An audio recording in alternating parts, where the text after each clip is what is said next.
Hi, good evening. I'm hoping this is working. It seems like it's working. Um, my name is Christina Springer, and I'm here in Pittsburgh, Pennsylvania. I am a poet mostly, and performance artist, and a mother, home educating mother, and so many other things in the world. Um, but tonight, I'm also the resident elder of Black Dream Escape, which is a beautiful therapeutic Black rest practice that's here in Pittsburgh, Pennsylvania, started by Onika Reigns and joined in with my son, Windafire. And tonight I would like to read to you an original, beautiful, black and boring story to settle you down for your evening. I don't usually read my fiction, and I'm so thankful to Onika and Windafire, and especially to Tashi for making Soul TV, or Sol TV, depending on whether we're Spanish or not, um, because Onika and Windafire and Tashi all highly encouraged me to bring out my beautiful Black stories with the characters I refuse to endanger and share them with you. So this is Lavinia. She has many stories about Lavinia, but this is the one I have ready for you tonight. And this is Lavinia and the Spiritual Storeroom. Lavinia smiled. 10 o'clock exactly, because a shaft of sun perfectly lit the framed embroidery panel to the side of her bed. She actually slept later now that she'd installed a timer on the chicken coop door. Felt nice. She read faded cross-hatched words. You have exactly 5 minutes to feel deeply and profoundly sorry for yourself before getting on with your day. The timer starts now. Nope. She wasn't going to feel sorry for herself. Not today, she said out loud. She'd had quite her fair share of feeling sorry for herself for an entire full year, and then some months. She remembered when Alice stitched it. It went by fast. She was quick with the needle, Alice was. What was the name of that poet? They'd been listening to a podcast, and the poet had said it was a wisdom her grandmother had given to her. That right there is all the medicine you need, Miss Empath Pants who mopes around the house feeling everybody's feelings but your own. Alice had laughed, picked up the pen, and hastily scrawled that phrase down on an old bill envelope. That right there is some grandmother balm, whipped up with wit and wisdom. The next morning, after feeding the chickens, tending the shrines, and getting bread started, Alice had sat out on the back deck, a piece of muslin in a hoop, stitching away. It was an ornate jumble of orange poppies with their black centers. Alice even managed to stitch it so the seed pods were fuzzy. Lavinia remembered joking about using poppies. Alice retorted, "They're the warning bells. Sing out the dangers of wallowing in your own shit." They both had a really good laugh at that. Lavinia swung her feet onto the warm wooden floor. She missed Alice. They'd had a good run of it. Lavinia didn't begrudge her moving on anymore. The first 3 months alternated between rage, abject sniveling petulance, and flat-out denial. They'd gotten up to some wonderful things in the 40 years that the cosmos had given them together as a couple. And Alice had gone on gracefully, elegantly even. If one could say that someone died an elegant death, that's what they would have said about Alice. Oh, girl, she was so smooth and graceful, even right up until... Lavinia shook off that memory. Not today. she said aloud even more firmly. I got all the things to do. And with that proclamation, she launched her thick frame out of the bed. Lavinia, hey, Roman. Lavinia shook off that memory. She took a quick shower. Standing in the closet, she glanced in the mirror. She'd lost weight. Well, would you look at that, she thought dryly to herself. She leaned in to peer more closely at her face. It would help to moisturize every now and then, she scolded herself. Her wide eyes had small, puffy bags under them. The crow's feet had deepened. Little frown lines were starting to emerge on her forehead. Her skin looked a little baggy. Well, she sighed. She picked up the coconut oil and moisturized her skin. Well, at least now she looked like a bumpy buckeye. But it was a long sight better than the burlap potato sack she felt like. It's a good thing I have the young'uns, she thought.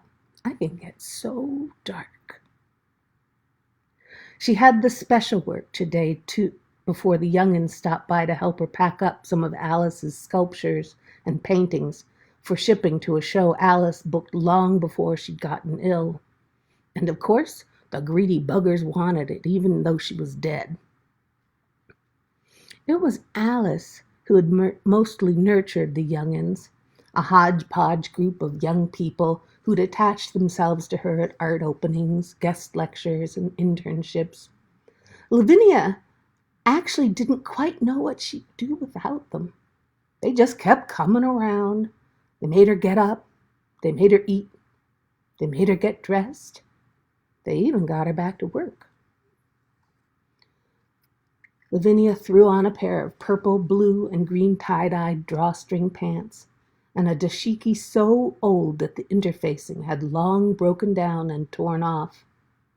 Today, feeling smart, she popped a kufi on her head. Looking in the mirror, she laughed. A right, proper, classic 1980s black bull dyke. It felt good to take some time with herself, even if it was only for herself. Well, the young'uns also. They appreciated not having to worry about her. Indecisively, she looked at the stairs and the elevator. They'd installed it in the old grain chute when Alice decided she wanted to work big. It had come in handy as, never mind. Sometimes the elevator stopped unbidden on the second floor at Alice's studio. Not today, she said again, and headed down the stairs. In the kitchen, she dealt with the Agoon. She wasn't feeling much for food today. Her Agoon missed Alice also. Alice did the bulk of the cooking. Regular plates heaping with home-cooked goodness had been sparse the past year. Lavinia strolled over by the front door and bid good morning to the folks that lived there. When she tripped on the old Persian rug coming back, she remembered it was Monday. So she popped back into the kitchen to make a special cafecito. When she set it down, she heard a chuckle. She'd have had that ready right as I turned the corner to the kitchen, she said to him. I miss her too. The whole world, seen and unseen, missed Alice. Inside responsibilities taken care of, she headed outside to check the chickens. She'd automated much of the coop after Alice went on. But Alfonso, the little rooster, had been quite clever recently breaking into the vegetable garden. And wherever Alfonso went, so too did Grimble, the silky, and Pookie, the frizzle. What these two big, strapping fuzzballs of meat saw in that tiny, crazy little bantam, Lavinia did not know. All she knew was the three of them could cause enough havoc for her to need to set foot into a grocery shop over the winter more than 6 times. Like many technologists, she didn't play with online offerings. She only invented them. Alfonso came running and crowing his funny little squeak, "Alfonso! Alfonso!" as soon as he heard her out on the back deck. When Alice was alive, she sure coddled him. She'd turned him into a lap rooster. She even let him visit the kitchen in the winter and eat scraps. Probably why he'd been such a little bugger in the garden this year. Maybe he was also grieving for Alice in his own little chicken way. He was obviously disappointed when she didn't bring any treat for him. Grimble and Pookie, who'd caught up to him, also grumbled their displeasure. These were some spoiled chickens. Feeling sorry for her being so thoughtless, Lavinia sat down on the steps and let Alfonso climb up in her lap. And she stroked his iridescent black feathers and pinched his little comb and told him he was a good little Roo. The rest of the flock, Frick, Frack, and Fickle, ambled around just as oblivious as they always were. People were amazed that she let them free range so close to the woods. But Alice and Lavinia had their ways with the folks in the forest. The garden was coming in nice, lots of lettuce, some cress. The mullein self-seeded, too much for her. She'd send the young'uns out to pick some for themselves. Radishes might be a good size by now also. She'd gotten ahead of the season.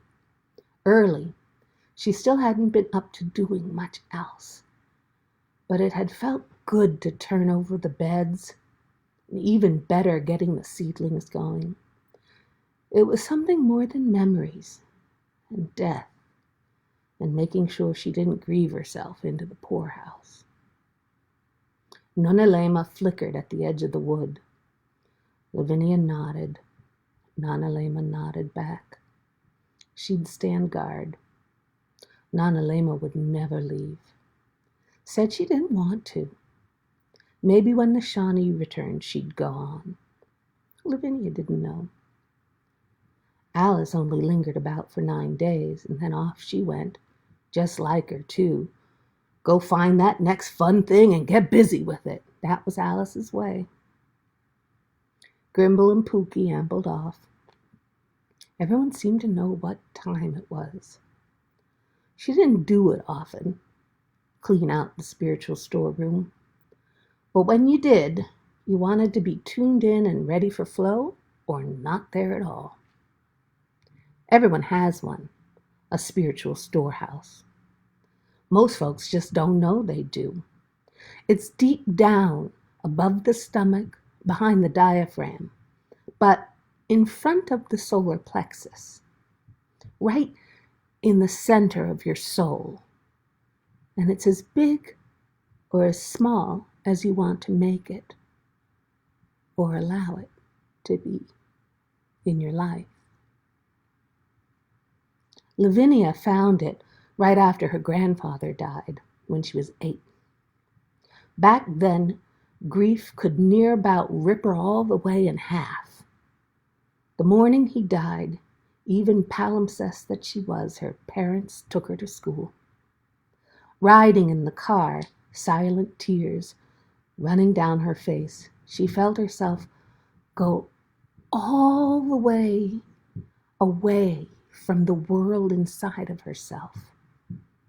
And suddenly she was walking down the dirt lane of her aorta, and she stumbled upon what looked like the opening of a mine shaft that shifted and turned into an oversized sea salt grade wooden shack roofed with red clay tiles.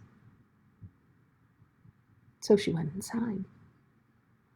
When she stepped through the door, instead of wooden walls, it was packed rock and dirt, like a limestone basement.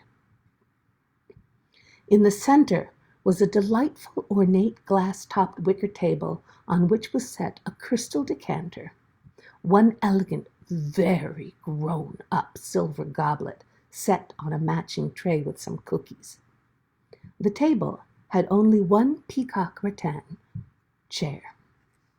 Help yourself. You are so loved. Just look, said a nicely calligraphed note in what looked like her writing, but as if she'd been practicing more than she actually had. Mismatched shelves, some wood, some glass, some marble, lined the walls from floor to ceiling. All manner of boxes, vessels, and jars, each neatly labeled on the shelves. They weren't terribly full, not like they would get over the course of her life. Lavinia had never really had much of a reason to be knocked so deeply inside of herself, so she remained grateful to her beloved grandfather. Otherwise, she'd have not stumbled upon this place so early in her life. She might never have found it, but she did. In her spiritual storeroom, she felt a sort of ease and happiness she hadn't felt since before her grandfather had died. On the top step of her deck, Lavinia closed her eyes, relaxed, and centered herself. She felt the spring sunshine on her face, the sun warming her recently creaking knees. She opened her hands to catch the rays. She breathed in deeply, allowing the regular rhythm to become automatic. She imagined herself in the center of a translucent bubble through which no harm could come to her. Her shoulders relaxed, her legs splayed open to the sides. Lavinia flowed and flowed inward until she was standing inside of her storeroom. It had gotten bigger over the years. The wicker table replaced by a small, sturdy redwood table. Replacing the silver goblet was her favorite mug, the one Alice made for her, which had gotten broken many years ago. It made her happy, some of her beloved items showing up in her storeroom for use after they'd broken in the real world. Lavinia wondered why she had avoided coming in here so long. The storeroom had grown to the size of a small wine cellar. If nothing else, Lavinia was economical. Many people over the years had sent her loving energy. Before Alice died, Lavinia felt like she had all the love she ever needed. And so much of it ended up here in the storeroom, waiting, maybe for today. Both Lavinia and Alice had made the kinds of life choices which avoided conflict, encouraged community, and done some small thing to make the world better. Alice more so than Lavinia, but it was more because Alice thought like that. Alice had never just been just Alice. I wasn't really part of Alice's vocabulary. Alice was one of the we people. Lavinia took in the rows and rows of boxes, bottles, and jugs, each as unique as the person who had sent it. Her friend Vasilis, his vessels of healing energy, love energy, and light always showed up as tiny or sometimes quite large pithos. In fact, there at the end of a row stood a 5-foot-tall pithos of love energy from Vasilis. It showed up shortly after they announced Alice's illness. "Oh, Vasilis, you lovable old fag," she smiled. The moment Alice had gotten sick, night and day, day and night, and in the afternoons, Vasilis had flooded her with heart emojis, thousands of them, night and day. He was such a quirky, weird, wonderful scholar. He loved Greece and antiquity, and it had made him such a fascinating friend. When she and Alice had visited him in Athens, it was almost as if every rock,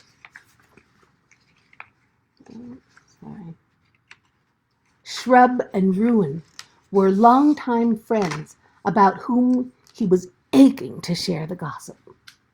Standing In the erechtheum at the foot of the Porch of the Maidens, he spoke of the caryatids as if they were hanging out at their day job, but would be coming out clubbing with them later that evening.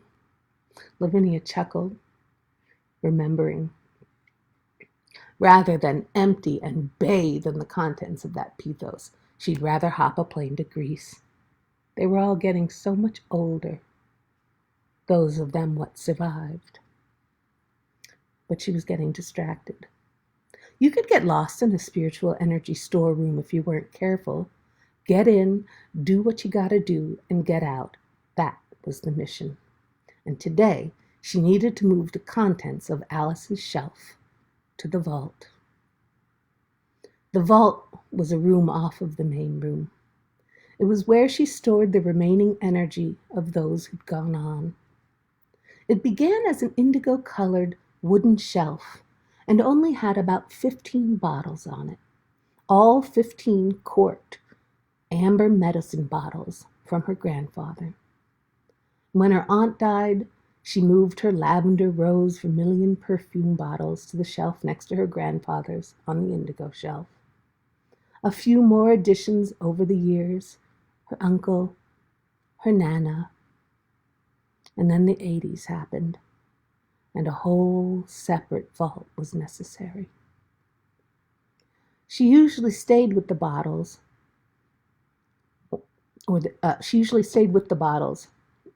of jars from the living.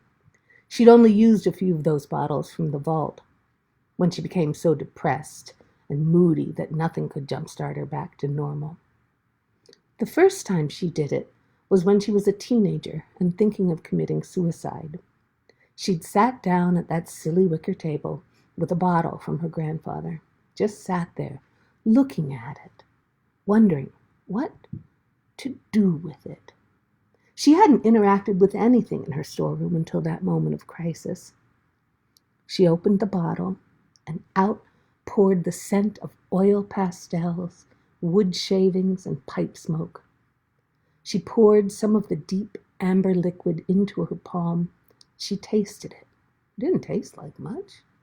Her hand tingled, and she remembered walking hand in hand with her grandfather to get ice cream.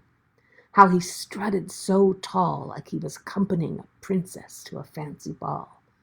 And her hand felt that same safety as when she'd walked with him down the street when he was alive. She wondered what else to do with it, so she rubbed it on her face. Yes! She could feel his soft stomach through the crisp Oxford cloth of his starched shirt, like when she was hugging him. So she took the bottle and turned it upside down over her head and poured the whole thing all over her. It felt like being hugged by her grandfather when he was wearing his soft maroon cashmere sweater, when she'd sneak up on him smoking a pipe on the back porch after he thought she'd gone to bed. But he hugged her anyway, took her under his arm and drew her close. That's what it felt like. She could feel his cheek on the top of her head, a little bit of the 5 o'clock shadow along the part in her hair. And she had relaxed so deeply and completely that all of her anxiety and sadness evaporated. It was then she knew how precious these bottles were for emergency use only. Over the years, after the passing of each friend, she'd gather up the remaining energy they had sent to her over the years, and she put them away in the vault.